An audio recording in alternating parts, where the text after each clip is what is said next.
हरे कृष्णा। तो बहुत बहुत स्वागत है आप सभी का हमारे आज के सेशन में।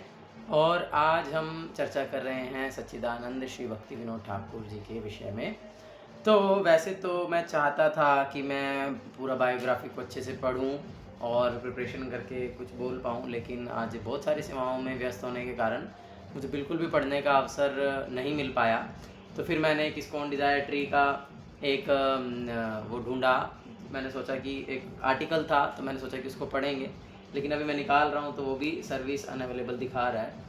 तो मैं फ़ोन से एक बार प्रयास करता हूँ, अगर फ़ोन से निकल जाए तो हम लोग उसको पढ़ेंगे, और नहीं तो फिर जो मुझे स्मरण में है थोड़ा सा चर्चा करें। भक्ति विनोद ठाकुर बहुत महान आचार्य हैं और भी जो हैं महान उनके कार्यकलाप हैं, और इस प्रकार से ठाकुर हैं में रहे और कुछ समय जो है जब यहाँ पर खुल गया लैपटॉप में इंग्लिश में है, मैं पढ़ूंगा और साथ में थोड़ा थोड़ा ट्रांसलेट करूंगा। ये प्रभुपाद जी के लेक्चर से यहाँ पर थोड़ा सा कोटेशन दिया गया है। ओह सॉरी, मैंने स्क्रीन शेयर नहीं किया। 1 मिनट, स्क्रीन शेयर।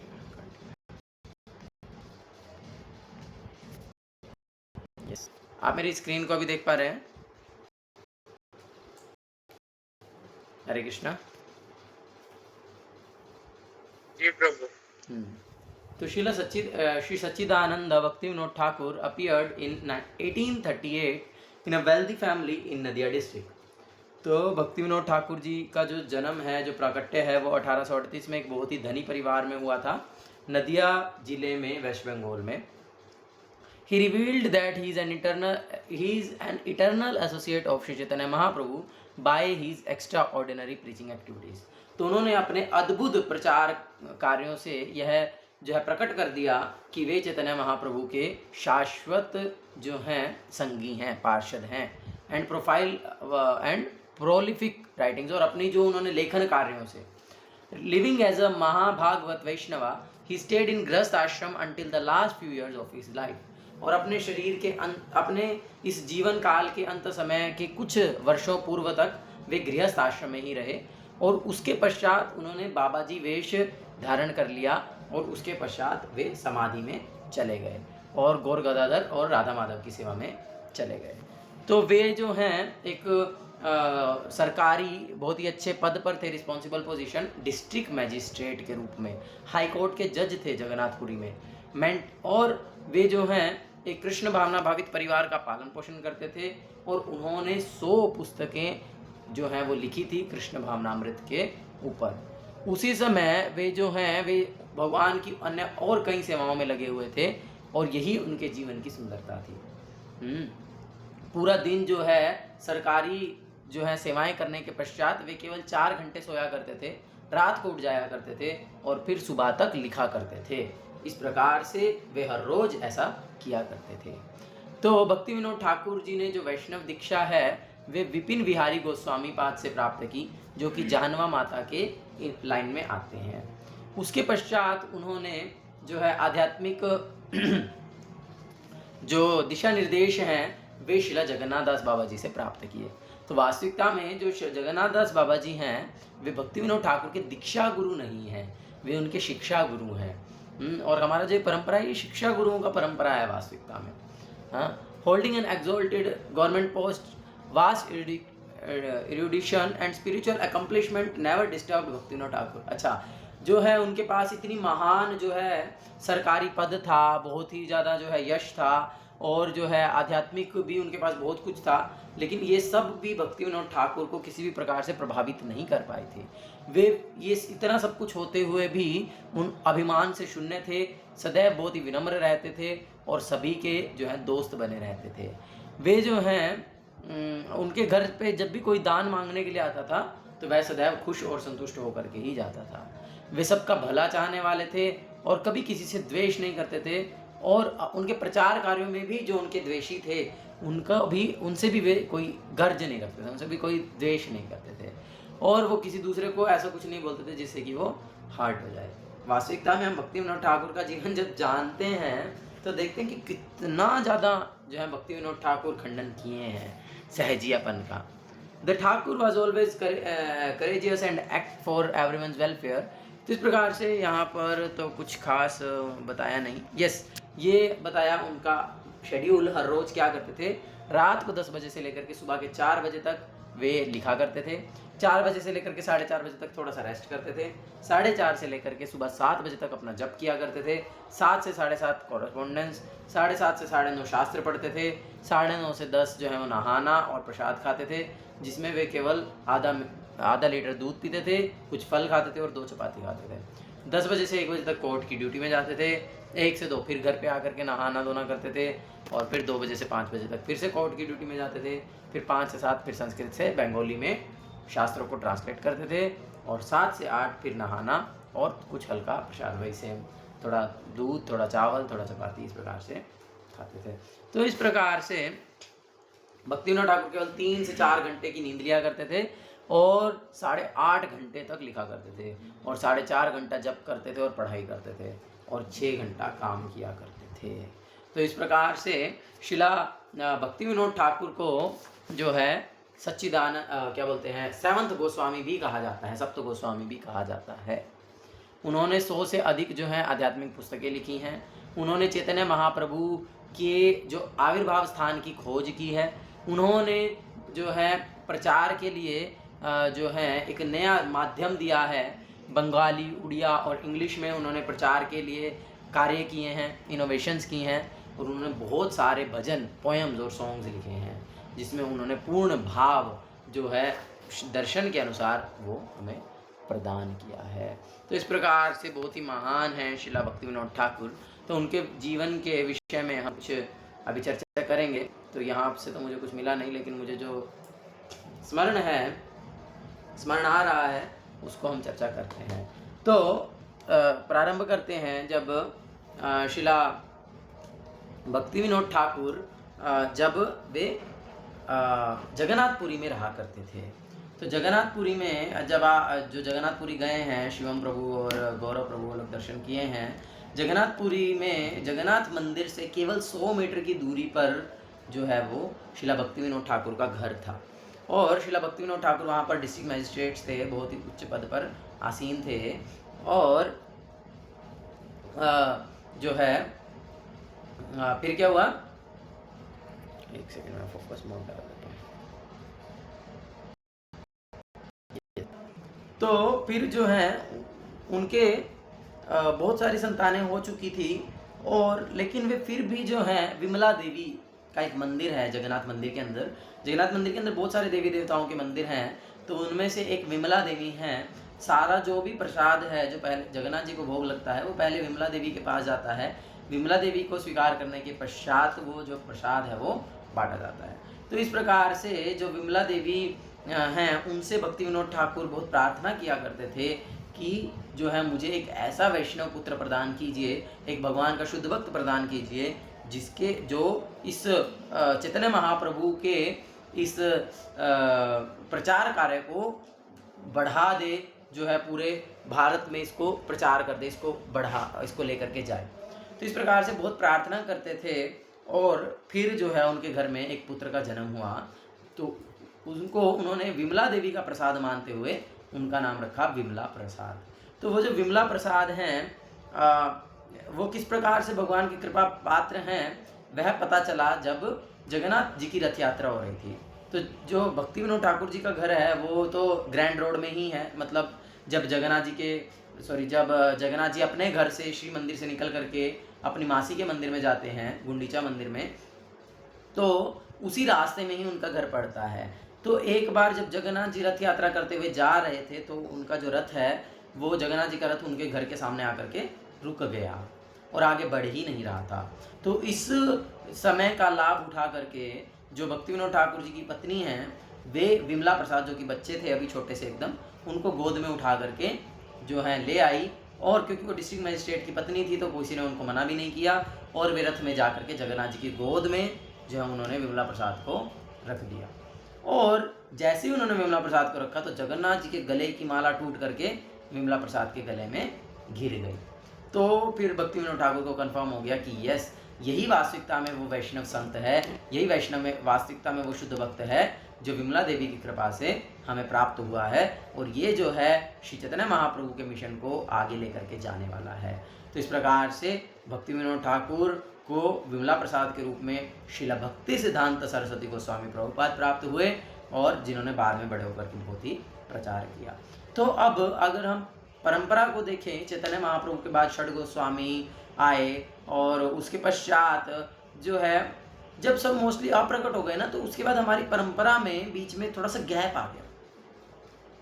तो उस समय जहानवा माता नित्यानंद प्रभु की पत्नी जो हैं, उन्होंने प्रचार कार्य को संभाला, उन्होंने बहुत प्रचार किया, उन्होंने शास्त्रों को संभाल करके रखा। इस प्रकार से जानवा माता ने बहुत प्रचार को संभाला, और फिर चल करके कृष्णदास कविराज गोस्वामी, नरोत्तम दास ठाकुर और वो सब आए। तो थोड़ा सा बीच में गैप आ गया था, जिस कारण से जो वास्तविकता में चैतन्य महाप्रभु का मिशन था वो बहुत ही छुप गया था, और बहुत सारे नए नए सहजिया जो पंथ हैं वो शुरू हो गए थे, जैसे आउल, बाउल, सहजिया, इस प्रकार से कई नाम हैं। आई थिंक 13 टोटल इस प्रकार की डिफरेंट कैटेगरीज हैं। उसका पूरा डिटेल में वर्णन है कि क्या क्या उस समय में शुरू हो चुके थे, और वे सब के सब अपने आप को प्रमाणिक मानते थे, बाकी सबको नकारते थे। तो इस प्रकार से करके जो है प्रचार होने लगा था, और जो चैतन्य महाप्रभु का वास्तविक आंदोलन था वो छुपता जा रहा था, वो खत्म होता जा रहा था। तो श्रीला भक्ति विनोद ठाकुर ने उन सारे के सारे सहजिया जो पंथ थे उनका खंडन किया, और जो है चैतन्य महाप्रभु का जो वास्तविक मिशन है उसकी स्थापना किया। और फिर उसके पश्चात जो है अब भक्ति विनोद ठाकुर की एज बढ़ने से भक्ति विनोद ठाकुर जी ने यह निर्णय किया कि अब जो है मैं यहाँ पर नहीं रहूँगा, मैं जो हूँ अब जगन्नाथपुरी में नहीं रहूँगा, मैं नवद्वीप वापस जाऊँगा, चैतन्य महाप्रभु के स्थान में रहूँगा। उस समय चैतन्य महाप्रभु का वास्तविकता में प्राकट्य स्थान कौन सा था वो कोई जानता नहीं था। एक जगह को चैतन्य महाप्रभु का प्राकट्य स्थान मान करके पूजा किया जाता था, लेकिन वो कंफर्म नहीं था कि यही चैतन्य महाप्रभु का जन्म स्थान है या नहीं है। तो इसीलिए भक्ति विनोद ठाकुर बहुत ही ज़्यादा इस बारे में कंसर्न थे, और वे चाहते थे कि चैतन्य महाप्रभु का जो वास्तविक जन्म स्थान है उसकी खोज की जाए। इसके लिए जो है वे नवद्वीप आ गए, और नवद्वीप में आकर के उन्होंने बहुत सारे पुराने जो नक्शे हैं, मैप्स हैं, उनको इकट्ठा करना शुरू किया कि वास्तविकता में, क्योंकि जालंगी जो है वो समय समय पर नदी जो है ना वो अपना बदलती रहती है। अभी तो जो है हमने बांध बना दिए, बाढ़ बना दिया, इस प्रकार से करके जो है वो नदी नहीं बदल पाती है, लेकिन फिर भी जैसे अभी देखो बाढ़ आ रही है तो वो बढ़ करके बहुत ऊपर तक चली जाती है। लेकिन अदरवाइज पहले के समय में क्या होता था कि बहुत बार नदी जब ऐसी बढ़ती थी तो जब घटती थी तो अपना रास्ता बदल लेती थी। पहले कहीं और से बह रही होती थी, क्योंकि सब जगह मिट्टी होती थी, तो पहले कहीं और से बह रही होती थी, फिर कहीं और से बहने लगती थी। तो इस प्रकार से श्रीला भक्ति विनोद ठाकुर पुराने मैप्स को इकट्ठा करने लगे, जिससे कि ये पता चल सके कि पहले जो है वो गंगा कहाँ से बहती थी, जालंगी कहाँ से बहती थी। और क्योंकि जो चैतन्य महाप्रभु का जन्म स्थान है वो बताया गया है कि जालंगी के इस ओर है, लेकिन Jalangi over the period of time इधर आ गई, जिससे चैतन्य महाप्रभु का जन्म स्थान जालंगी के उस ओर चला गया। तो इसीलिए ये कन्फ्यूजन थी कि अब चैतन्य महाप्रभु का जन्म स्थान इधर है कि इधर है, इस प्रकार से। तो फिर जो है श्रीला भक्ति विनोद ठाकुर रिज़ाइन देना चाहते थे अपनी नौकरी से, लेकिन उस समय अंग्रेजी शासन था ना 19वीं सदी में, तो वो नहीं चाहते थे कि भक्ति विनोद ठाकुर जो हैं वे इस पद को छोड़ें, क्योंकि बहुत ही महान व्यक्ति हैं और बहुत ही एफिशिएंट थे, अपने कार्य को बहुत ही अच्छे से करते थे। तो उन्होंने उनको कहा कि ठीक है, हम आपको डिस्टर्ब नहीं करेंगे, आप जो करना चाहते हैं आप कीजिए, लेकिन आप रिज़ाइन मत कीजिए, हम आपको सैलरी भी देंगे। और उन्होंने क्या किया, जगन्नाथपुरी से लेकर के उनके घर तक, नवद्वीप तक रेलवे लाइन बिछा दी। आज तक भी वो रेलवे लाइन थी, अभी कुछ समय पहले भी हमने 1-2 साल पहले भी देखी है वो रेलवे लाइन, अभी हटा दिया, वहाँ पर नई रेलवे लाइन बन रही है, तो इसीलिए अब उसको हटा दिया गया है। लेकिन अदरवाइज अभी तक भी वो रेलवे लाइन देखी जा सकती थी, जो भक्ति विनोद ठाकुर के घर तक आती थी। मतलब स्पेशल ट्रेन लगा दी अंग्रेजों ने, ब्रिटिशर्स ने, भक्ति विनोद ठाकुर के घर तक, जो उनके घर से जब भी आपकी ज़रूरत पड़ेगी, ठीक है, आप अपना कार्य कीजिए, लेकिन बीच बीच में जब हमको आपकी गाइडेंस की आवश्यकता पड़ेगी तो आपके लिए स्पेशल यहाँ पर हम ट्रेन भेजेंगे, आप ट्रेन में बैठ करके आइएगा, प्रॉब्लम को सॉल्व कीजिएगा और वापस चले जाइएगा।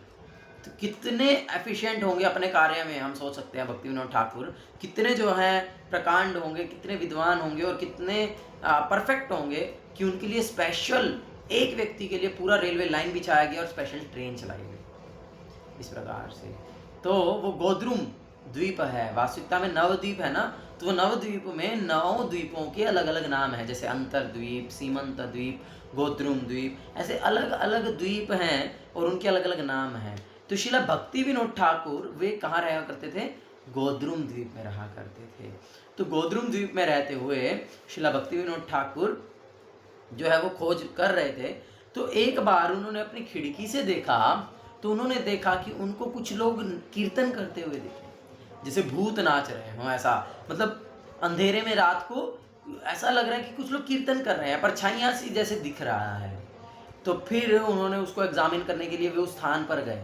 उस समय उस जगह का नाम जो है वो मियाँपुर हो चुका था, क्योंकि वहाँ पर सब लोग मुसलमान रहते थे। मुसलमान शासन तो चैतन्य महाप्रभु के समय में भी था, तो मायापुर से उस स्थान का नाम बदल करके हो चुका था मियाँपुर। तो जहाँ पर भक्ति विनोद ठाकुर को मैप्स मिलाने से भी लगा था कि हाँ यही स्थान चैतन्य महाप्रभु का जन्म स्थान हो सकता है, जब उन्होंने वहाँ पर पहुँच करके देखा तो वहाँ पर बहुत सारे तुलसी के पेड़ लगे हुए थे, जो कि और कहीं पर भी नहीं थे। वहाँ पर स्वतः बहुत सारे तुलसी के पेड़ लगे हुए थे और आसपास जो है पता करने से आसपास के लोगों ने बताया कि हाँ हमें ऐसा लगता है कभी कभी कि रात को यहाँ पर भूत नाचते हैं। हाँ, तो ऐसा सुनकर के भक्ति विनोद ठाकुर को और ज़्यादा कन्फर्मेशन मिला। फिर उन्होंने देखा कि वहाँ पर नीम का पेड़ भी है, चैतन्य महाप्रभु तो नीम के पेड़ के नीचे जन्म लिए थे, तो नीम का पेड़ भी है। फिर वहाँ पर और ज़्यादा जो है छानबीन वो करने लगे, तो उन्होंने इसी को ही सिद्ध कर दिया कि हाँ यही जो स्थान है ये चैतन्य महाप्रभु का जन्म स्थान है। तो जो चैतन्य महाप्रभु का जन्म स्थान है वो खोज किया है वास्तविकता में श्रील भक्ति विनोद ठाकुर ने, लेकिन उसको स्थापित करना था, अभी उसको हर कोई व्यक्ति स्वीकार करने वाला नहीं था, उनकी बात को स्वीकार करने वाला नहीं था। वो तो वैसे भी उस समय गृहस्थ आश्रम में ही थे, तो इस प्रकार से उनकी बात को कोई इतना ज़्यादा वैल्यू देने वाला नहीं था। तो फिर उन्होंने क्या किया, जो हमारे सिद्ध श्री जगन्नाथ दास बाबा जी हैं उनको बुलाया। जगन्नाथ दास बाबा जी उस समय को जो उपाधि प्राप्त है वह है वैष्णव सार्वभौम, मतलब कि पूरे गौड़ देश मतलब बंगाल, उड़ीसा और जो हमारा ब्रज धाम है, जो वृंदावन है, वहाँ पर जितने भी वैष्णव हैं उनमें सर्वश्रेष्ठ सार्वभौम के रूप में स्वीकार किया जाता था श्री जगन्नाथ दास बाबा जी को। मतलब जगन्नाथ दास बाबा जी यदि इस बात को स्वीकार कर लेंगे कि यही चैतन्य महाप्रभु का जन्म स्थान है, तो सारे वैष्णव जो है इस बात को स्वीकार कर लेंगे। तो उस समय श्रीला जगन्नाथ दास बाबा जी की उम्र जो है वो 130 वर्ष की थी और वो इतने ज़्यादा बूढ़े हो चुके थे कि उनकी आँख भी खुलती नहीं थी। अगर उनको देखना है तो हाथ से ऐसे पलक उठा करके ही वो देख सकते थे, नहीं तो उनकी आँख की पलक तक वो स्वतः उठा नहीं सकते थे और चल तो सकते ही नहीं थे। उनके एक दास थे, उनके एक सेवक थे, वो उनको हमेशा टोकरी में एक जगह से दूसरी जगह पर लेकर के जाया करते थे। और वो जगन्नाथ दास बाबा जी को जब चैतन्य महाप्रभु के जन्म स्थान पर लाया गया, तो जैसे ही उनके टोकरे को उस जगह पर रखा गया तो जगन्नाथ दास बाबा जी 6-6 फीट ऊंची छलांगे लगा करके नृत्य करने लगे। एट महाप्रभु स्थान ऐसे करके बंगाली में बोलने लगे कि यही चैतन्य महाप्रभु का जन्म स्थान है, यही चैतन्य महाप्रभु का जन्म स्थान है। इस प्रकार से स्थित हो गया, स्थापित हो गया कि वास्तविकता में जो भक्ति विनोद ठाकुर ने जिस जगह की खोज की है वही चैतन्य महाप्रभु का जन्म स्थान है। और फिर इसीलिए श्रीला जगन्नाथ दास बाबा जी का प्रणाम मंत्र है, गौराविर्भाव भूमिये स्तम निर्देष्ट्वा सज्जन प्रिया वैष्णव सार्वभौम श्री जगन्नाथाय ते नमः। तो जो हमारे जगन्नाथ दास बाबा जी हैं वे वैष्णव सार्वभौम हैं और उन्होंने चैतन्य महाप्रभु के जन्म स्थान को निर्देश दिया है, उनके द्वारा इसे स्थापित किया गया है, गौराविर्भाव भूमिये स्तम। तो इस प्रकार से, लेकिन मुख्य रूप से उसमें जो योगदान है वो रहा है श्रीला भक्ति विनोद ठाकुर का। सारा जो रिसर्च है वो किया है श्रीला भक्ति विनोद ठाकुर ने। और आज भी हम उस जगह पर जाते हैं गोद्रुम द्वीप में शिला भक्तिविनोद ठाकुर के घर का, जिसको स्वानंद सुखदा कुंज कहा जाता है, उधर दर्शन करते हैं तो आज भी उस मंदिर से, उस खिड़की से जहाँ से भक्तिविनोद ठाकुर ने अपने घर की खिड़की से ये दर्शन किया था और उन्होंने ये भविष्यवाणी की थी कि एक अद्भुत मंदिर होय बे प्रकाश, चैतन्य नित्य लीला होय बे प्रकाश, कि भविष्य में यहाँ पर एक अद्भुत मंदिर का प्रकाश होगा, एक ऐसा मंदिर होगा जो पहले कभी नहीं है और जो पहले किसी ने ना देखा हो, और जो है चैतन्य महाप्रभु की नित्य जो सेवा है वो वहाँ पर होगी। तो आज हम भक्तिविनोद ठाकुर के घर से स्वानंद सुखदा कुंज से जब उस खिड़की से दर्शन करते हैं तो सीधा एकदम सीध में क्या दिखता है? द टेम्पल ऑफ वैदिक प्लैनेटोरियम, द TOVP, अद्भुत मंदिर जो कि श्रीला प्रभुपाद जी ने प्रकाशित किया है। सन 1896 में ही श्रीला भक्तिविनोद ठाकुर ने ये भविष्यवाणी की थी और सन 1896 में ही उन्होंने ऐसी भविष्यवाणी की थी कि बहुत शीघ्र ही इस संसार में भगवान का एक ऐसा शुद्ध भक्त प्रकट होने वाला है जो कि ये चैतन्य महाप्रभु की जो ये भविष्यवाणी है कि उनके नाम का प्रचार हर ग्राम हर पूरे विश्व में, हर गांव हर शहर में होगा, उसको पूरा करने के लिए शीघ्र ही भगवान का एक शुद्ध भक्त प्रकट होने वाला है। और सन 1896 में ही अभय चरणारविंद श्री भक्ति वेदांत स्वामी प्रभुपाद जी का प्राकट्य हुआ। तो इस प्रकार से श्रीला भक्तिविनोद ठाकुर पहले ही इस बात की घोषणा कर चुके थे और इस प्रकार से श्रीला भक्तिविनोद ठाकुर जो है फिर उसके पश्चात नित्य जो हैं वे श्रीला जगन्नाथ दास बाबा जी का संग प्राप्त किया करते थे, उनके साथ हरि कथा किया करते थे और अपने घर में उन्होंने गौर गदाधर का मंदिर बनाया था और राधा माधव का मंदिर बनाया था। बहुत ही सुंदर विग्रह हैं, आज भी हम वहाँ पर जा करके उनका दर्शन करते हैं। और श्रीला भक्ति सिद्धांत सरस्वती प्रभुपाद जी भी वहीं पर रहा करते थे, उनका भी वहाँ पर कमरा है, हम दर्शन करते हैं। उसके पश्चात उन्होंने और इवन जो श्रीला भक्तिविनोद ठाकुर हैं वे गृहस्थ आश्रम में थे, फिर भी बड़े बड़े सन्यासी बाबा जी जो हैं वे भक्तिविनोद ठाकुर के पास आया करते थे कथा सुनने के लिए, उनसे विचार विमर्श करने के लिए, भगवान की लीलाओं पर चर्चा करने के लिए। श्रीला जगन्नाथ दास बाबा जी श्रीला गौरकिशोर दास बाबा जी का भी स्थान है उनके घर में, जहाँ पर श्रीला गौरकिशोर दास बाबा जी आकर के बैठा करते थे और भक्तिविनोद ठाकुर के साथ जो है हरि कथा किया करते थे। तो इसलिए भक्तिविनोद ठाकुर गौरकिशोर दास बाबा जी के भी दीक्षा गुरु नहीं हैं, वे उनके शिक्षा गुरु हैं। गौरकिशोर दास बाबा जी उनसे शिक्षा लिया करते थे। इस प्रकार से जो है श्रीला गौरकिशोर दास बाबा जी भी उनके पास आया करते थे और इस प्रकार से बहुत ही महान और भी कई लीलाएं हैं। अभी मुझे जो स्मरण आई मैं उसको चर्चा किया, समय भी बहुत हो गया है ना। तो इसीलिए ये हमारे श्रीला भक्तिविनोद ठाकुर हैं। बाबा लास्ट में उन्होंने बाबा जी वेश लिया और बाबा जी वेश धारण करके अपना अंतिम भजन करते हुए अंतिम समय में वे समाधि में चले गए। तो इस प्रकार से श्रीला भक्तिविनोद ठाकुर का बहुत ही महान योगदान है। और बाद में फिर क्या हुआ, उनके पुत्रों ने उनके शरीर को जो है नॉर्मल जैसे किसी का भी दाह संस्कार किया जाता है उस प्रकार से कर दिया। तो उस समय श्रीला भक्ति सिद्धांत प्रभुपाद जी नहीं थे। जब वे आए तो बहुत ही ज़्यादा गुस्सा हुए कि तुम्हें पता नहीं है कि ये जो है सिद्ध वैष्णव हैं, शुद्ध भक्त हैं और इनका जो देह था वो सिद्ध था, उसको नहीं जलाया जाना चाहिए था। तो इस प्रकार से हुआ, लेकिन फिर तो कुछ नहीं हो सकता था। लेकिन फिर उसके बाद उनके जो शरीर के जो रेमनेंट्स थे उनको जो है समाधि दिया गया। तो श्रीला भक्तिविनोद ठाकुर की पूर्ण शरीर की समाधि तो नहीं है, लेकिन इस प्रकार से उनकी समाधि बनाई गई। इसीलिए उनकी समाधि 2 जगह पर है। इस प्रकार से जहाँ पर चैतन्य महाप्रभु का जन्म स्थान है वहाँ पर भी है और भक्तिविनोद ठाकुर के घर में भी है। ठीक है जी। तो बहुत ही सुंदर एक भजन है श्रीला भक्तिविनोद ठाकुर का। मैं देखता हूँ लैपटॉप से तो नहीं निकल रहा है, मैं फोन अगर इसमें होगा तो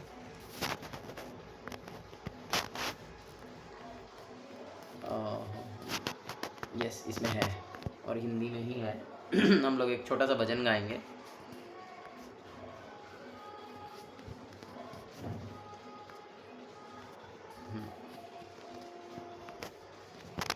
आप मेरा स्क्रीन देख पा रहे होंगे।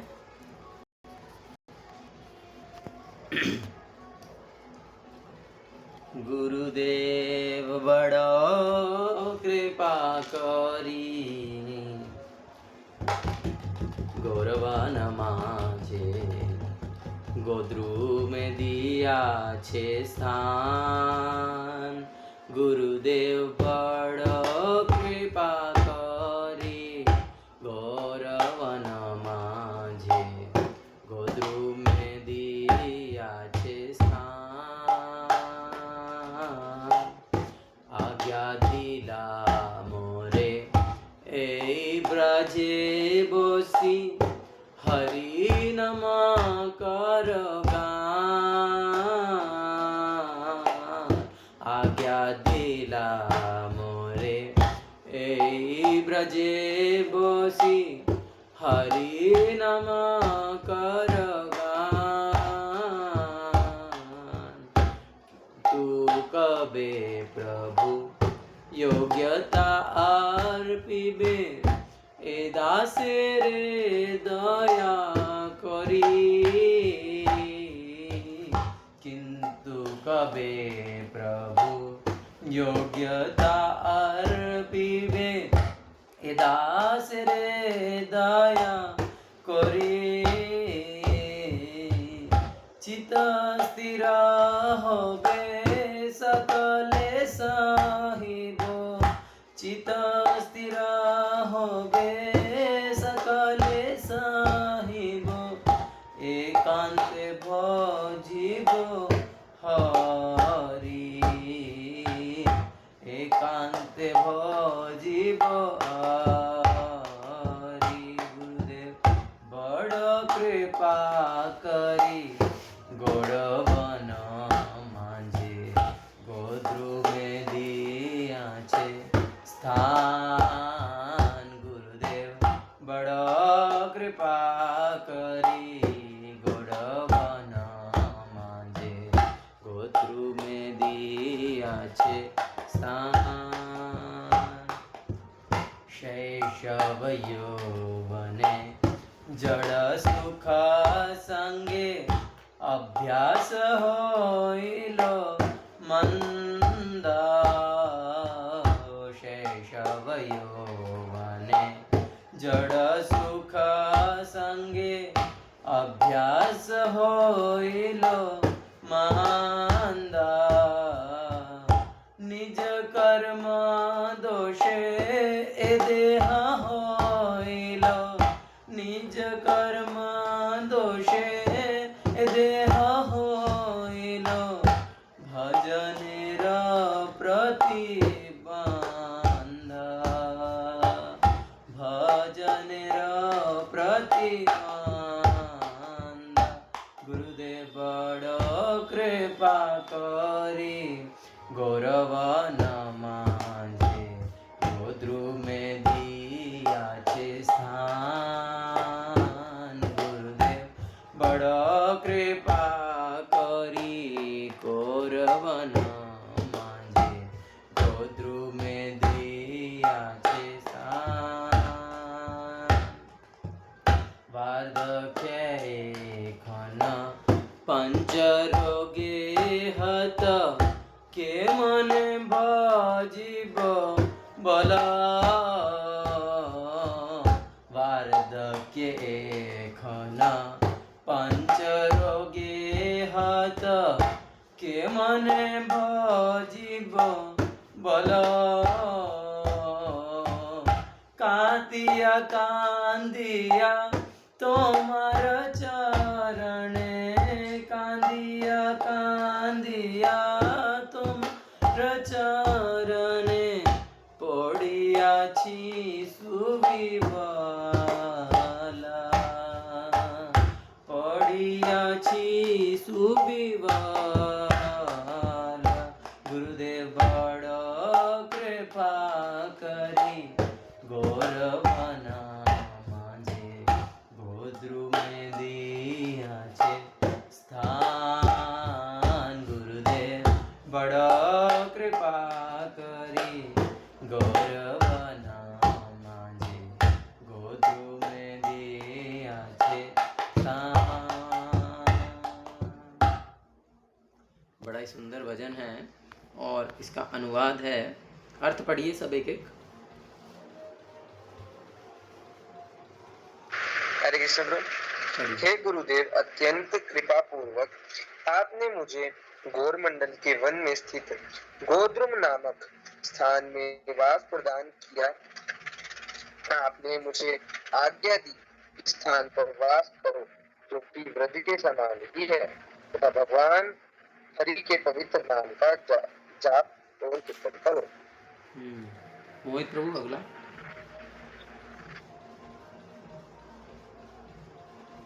परंतु मेरे प्रिय स्वामी, कब आप मुझे पवित्र नाम का जप कीर्तन करने की योग्यता प्रदान करेंगे? एकमात्र तब ही मेरा मन स्थिर हो पाएगा तथा मैं समस्त भौतिक विपदाओं को सहन करना सीख सकूंगा। इस प्रकार मैं भगवान हरि की पूजा करने में सक्षम हो सकूंगा। ऋषभ प्रभु क्या नाम, शिवम प्रभु।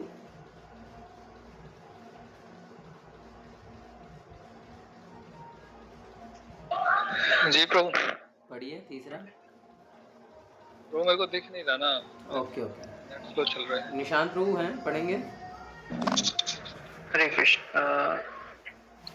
बाल्यावस्था तथा युवावस्था में इंद्रिय तृप्ति में संलग्न होने के कारण मुझ में अनेक कुवृत्तियां उत्पन्न हुई है। मेरे कुकर्मों के कारण मेरा शरीर परम भगवान की भक्ति की राह में एक विघ्न बना गया है। अब वृद्धावस्था में मैं विभिन्न व्याधियों से ग्रस्त हूँ। इस अवस्था में मैं किस प्रकार भगवान की आराधना करने में सक्षम हो सकूंगा? मैं आपके चरण कमलों में गिरकर अतिशय निराशापूर्वक रुदन करता हूँ। जय श्री भक्ति विनोद ठाकुर की जय।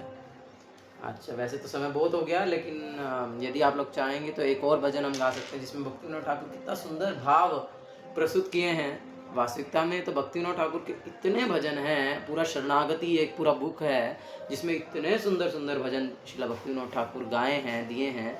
बहुत आनंद आता है एक एक भजन को गाने से। तो हम एक और भजन गाएं, उसके बाद एंड करेंगे।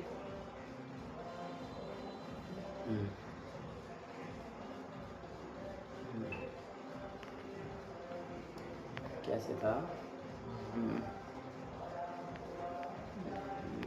क्या नाम था? पी से है ना, अभी साइड में मुझे दिखाने लगा। आ गया ना।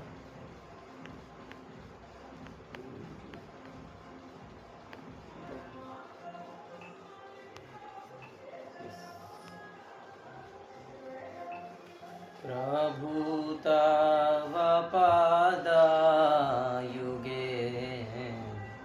मोरा निवेदना, प्रभु तव पादायुगे मोरा निवेदना, नाही मांगी देह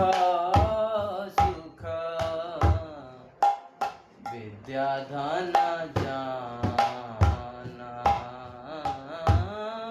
नहीं मांगी देह सुख विद्या धन जाना, प्रभु तव पादयुगे मोरा निवेदना,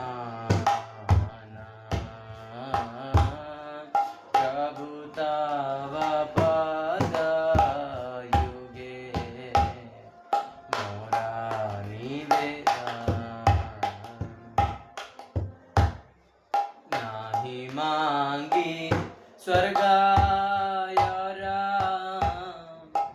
मोक्ष नाही मांगी, नाही मांगी स्वर्गाय मोक्ष नाही मांगी, ना करी प्रार्थना कोन विभूतिरा लागी, ना करी प्रार्थना कोन विभूति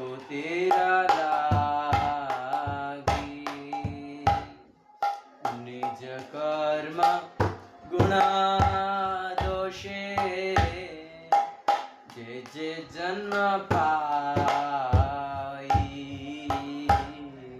निज कर्म गुणा दोषे जे जे जन्म पाई जन्मे जन्मे ये नातावा जन्मे जन्मे ये नातावा नाम गुण गाई जन्मे जन्मे ये नातावा नाम गुण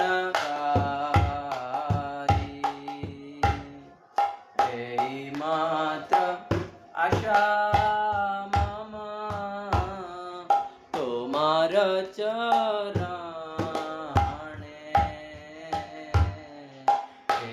मात्र आशा मामा तोमार चरणे आहे तू की बाकी आहे तू की भक्ति हृदय जागे अनुक्षणे आहे तू की भक्ति हृदय जागे अनुक्षणे विषये जे प्रीति बे आशाए आमार विषये जे प्रीति बे आशाए आमार सेई मात्र प्रीति होका सेई मात्र प्रीति होका चरणे तोमार सेई माता प्रीति होका चरणे तोमार विपदे संपदे ठाकुर संभावे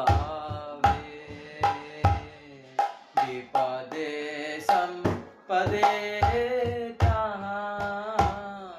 ठाकुर संभावे दिन दिने वृद्धि होगा दिने दिने वृद्धि होगा नामेर प्रभावे दिने दिने वृद्धि होगा नामेर प्रभावे पशु पक्षी होए ताकी सर्गे वाली रोए पशु पक्षी होए ताकी सर्गे वाली रोए तव भक्ति रहो भक्ति तव भक्ति रहो भक्ति विनोद हृदय तव भक्ति रहो भक्ति विनोद हृदय प्रभु तव पद युगे मोरा निवेदना प्रभु तव पद युगे मोरा निवेदना जय वैष्णव ठाकुर, वैष्णव ठाकुर, वैष्णव ठाकुर, जय वैष्णव ठाकुर, जय भक्ति विनोद ठाकुर, भक्ति विनोद, भक्ति विनोद ठाकुर, भक्ति विनोद, जय जय प्रभुपाद, प्रभुपाद, प्रभुपाद, जय श्रीला प्रभुपाद, जय सुभाष स्वामी श्रीला गुरु महाराज, सुभाष स्वामी श्रीला गुरु महाराज, निताय गौरा हरि बोल, हरि बोल, हरि बोल, निताय गौरा हरि बोल। हरे कृष्णा। तो बहुत ही सुंदर भाव जो है श्रीला भक्ति विनोद ठाकुर यहाँ पर हमें दिए हैं कि प्रार्थना हमें क्या करना चाहिए। तो बड़ा ही सुंदर अनुवाद है। हे प्रभु, आपके चरण कमलों में मैं यह निवेदन करता हूँ, शारीरिक सुख, भौतिक विद्या, धन संपत्ति या अनुयायी मुझे नहीं चाहिए। मुझे ना तो स्वर्ग का सुख चाहिए, ना ही भौतिक अस्तित्व से मुक्ति। मैं किसी भी प्रकार की योग सिद्धि प्राप्त करने के लिए आपसे कोई प्रार्थना नहीं करता हूँ। अपने अच्छे व बुरे कर्मों के फलों के अनुसार चाहे किसी भी योनि में मेरा जन्म हो, मैं सदा आपके पवित्र नाम का जप करता रहूं और आपके विशुद्ध दिव्य गुणों की महिमा का गुणगान करता रहूं। मेरी एकमात्र अभिलाषा जो आपके चरण कमलों में समर्पित करता हूं वह है कि आपकी अहेतु की भक्ति मेरे हृदय के अंदर सदा जागृत रहे। आपके चरण कमलों में उसी प्रकार की आसक्ति उत्पन्न कर सकूं जो आज वर्तमान में इस समय मुझ में भौतिक सुख आनंद के प्रति है। वही आसक्ति संकट के समय में भी और सुख प्रसन्नता के समय में भी समान रहे, स्थायी रहे तथा आपके पवित्र नाम के प्रभाव से दिन दिन बढ़ती रहे। मैं पशु के रूप में जन्म लूं या पक्षी के रूप में, या स्वर्ग में रहूं अथवा नरक में, श्रीला भक्ति विनोद ठाकुर कहते हैं कि आपसे केवल इतनी प्रार्थना है कि आपकी भक्ति सदा मेरे हृदय के अंदर रहे। जय सच्चिदानंद श्रीला भक्ति विनोद ठाकुर की जय, श्रील प्रभुपाद की जय, श्रील सुबक स्वामी गुरु महाराज की जय, निताय गौरव प्रेमानंदे, हरि हरि बोल। इस प्रकार से अगर भजन गाते जाएंगे तो पूरा रात निकल जाएगा, फिर भी भजन खत्म नहीं होंगे, भाव खत्म नहीं होंगे और आनंद खत्म नहीं होगा। तो ठीक है, आज के लिए हम यहीं पर ही एंड करते हैं और फिर से कल सुबह मिलेंगे। हरे कृष्णा कृष्णा कृष्णा हरे हरे, हरे राम राम राम हरे हरे।